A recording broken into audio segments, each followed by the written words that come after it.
A reading from the Gospel according to Matthew.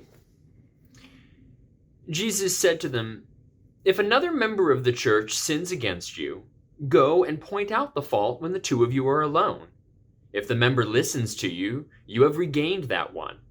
But if you are not listened to, take one or two others along with you, so that every word may be confirmed by the evidence of 2 or 3 witnesses.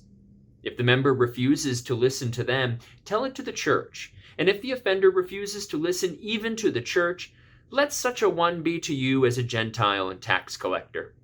And truly I tell you, whatever you bind on earth will be bound in heaven, and whatever you loose on earth will be loosed in heaven.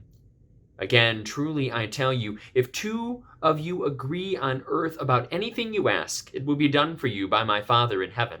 For where 2 or 3 are gathered in my name, I am there among them." The word of the Lord.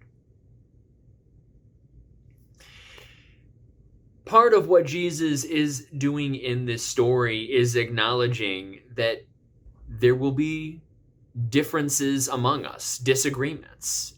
I know no 2 people that agree about everything. And as I have heard it quoted enough that I've been quoting it myself, that if you want to gather a community of faith together where everyone agrees on everything, you will have a community of exactly 1 person. We have to learn how to be in relationship with one another, even in the midst of difference and disagreement, sometimes big disagreements. And what we don't always practice in the world around us is this idea that we can dwell in loving, respectful relationship with people, even in the midst of differences. When so often the impulse out in the world seems to be one of cut off and separate yourself from those who are different from you and only live and dwell with those in your little siloed community where you find agreement. So what Jesus is acknowledging here is, how do we do that difficult work? How do we do that difficult work of finding yourself in a disagreement or a dispute with someone? And it's notable to me that what Jesus goes to is a relational solution. You don't fix the disagreement by tearing that other person down or by beating them down with your compelling evidence that proves them wrong and you right. What Jesus instead commends to you is to say, go and listen to that person. Let them listen to you. Be in relationship and talk with one another. He takes the relationship work even further to say that even when that doesn't work, I want you to continue to push for relational solutions. Gather other people into the conversation so that at least in the midst of your differences and disagreement, you've surrounded yourself with other people who are willing to listen and hear one another out. And then it says, take it even further. Take your disagreement into the church community, the faith community, where you can hear it out together with one another. And that is where the truth comes out. Remember, it's in this Gospel of Matthew, not too many verses from now, when Jesus is put on trial.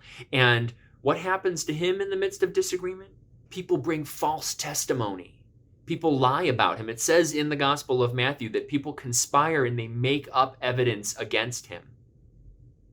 And we live in a world where we're growing well familiar with the idea of false narratives, fake news, false accusations, deep fakes even, where people are able to bring about false accusations and evidence against their enemies, to tear them down, to vilify them and make them an enemy in the eyes of others.